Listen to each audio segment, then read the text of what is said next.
America Hormuz के अभेद्य चक्रव्यूह में फंस चुका है, जहां अमेरिका के तीन एयरक्राफ्ट कैरियर ईरान की बेहद सस्ती माइंस के सामने बेअसर साबित हो रहे हैं।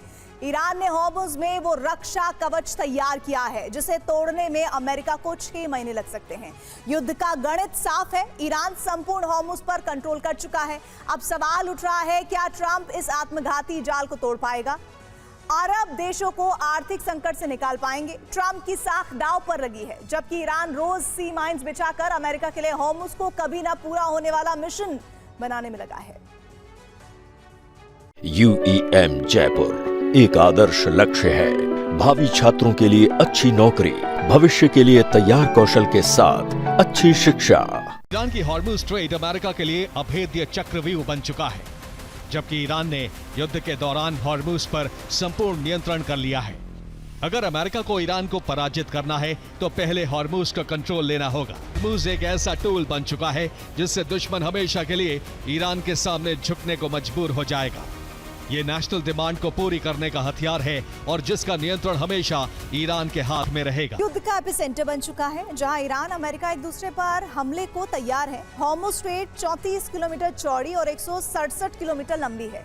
हॉर्मुज स्ट्रेट में 28 किलोमीटर उथले पानी वाला हिस्सा है, जहां हमेशा जहाज फंसने का खतरा रहता है। इसके अलावा हॉर्मुज में 11 किलोमीटर तक गहरे पानी वाला हिस्सा है, यहीं से सारे जहाज गुजरते हैं। हॉर्मुज इतना संकरा है कि वहां 2 शिपिंग लेन है, जिनकी चौड़ाई 7 किलोमीटर है।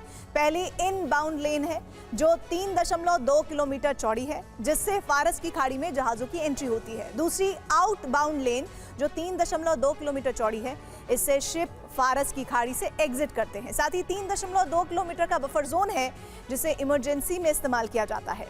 इस वक्त हॉर्मुज स्ट्रेट में ईरान हावी हो चुका है। शिपिंग लेन में सी माइंस का जाल बिछा हुआ है। इनबाउंड और आउटबाउंड लेन में माइंस बिछा दी गई है। बफर जोन में गहराई में माइंस लगाई गई हैं। जी हाँ, देखिए, ये हम आपको ग्राफिक के जरिए समझा भी रहे हैं। अब जो हालात है वो बंदर अब्बास से सीक्रेट रूट के बारे में है। यहीं से ईरान रास्ता दे रहा है, सिर्फ टोल देने वाले टैंकर को रास्ता मिल रहा है।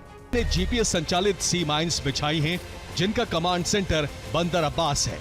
वहां से सी माइंस को नियंत्रित किया जाता है। सी माइंस टैंकर का पीछा भी कर सकती हैं। हॉर्मुज से माइंस हटाने का ऑपरेशन अमेरिका शुरू कर सकता है। इसका पहला तरीका माइन हंटिंग होता है, जिसमें माइंस को ढूंढना और नष्ट किया जाता है। इसके लिए हाई रेजोल्यूशन सुनार का इस्तेमाल किया जाता है और समंदर में लगाई माइंस की पहचान की जाती है। पहचान के बाद सी ड्रोन या मिसाइल से हमला किया जाता है और दूर से माइंस पर अटैक करके उसे नष्ट किया जाता है। दूसरा तरीका माइन स्वीपिंग होता है, जिसमें सी माइंस को एक्टिव करके खत्म किया जाता है और माइंस के पास कृत्रिम मैग्नेटिक फील्ड बना दिया जाता है। ऐसा लगेगा जैसे शिप ऊपर से गुजर रहा है और ऐसे में माइंस एक्टिव होकर फट जाती हैं। पहली चुनौती सी माइंस को हटाना, दूसरी चुनौती एयरक्राफ्ट कैरियर को बचाना, तीसरी चुनौती सैन्य ऑपरेशन पर खर्च कम करना। सामान्य सी माइन की कीमत $3000 होती है। एक स्मार्ट GPS सी माइन की कीमत $30,000 होती है, जबकि एयरक्राफ्ट कैरियर की कीमत करीब $1330 करोड़ होती है। अगर हिसाब लगाया जाए तो एक एयरक्राफ्ट कैरियर की कीमत में 4.5 लाख GPS माइंस आ सकती हैं और सामान्य माइंस करीब 45 लाख आ सकती हैं।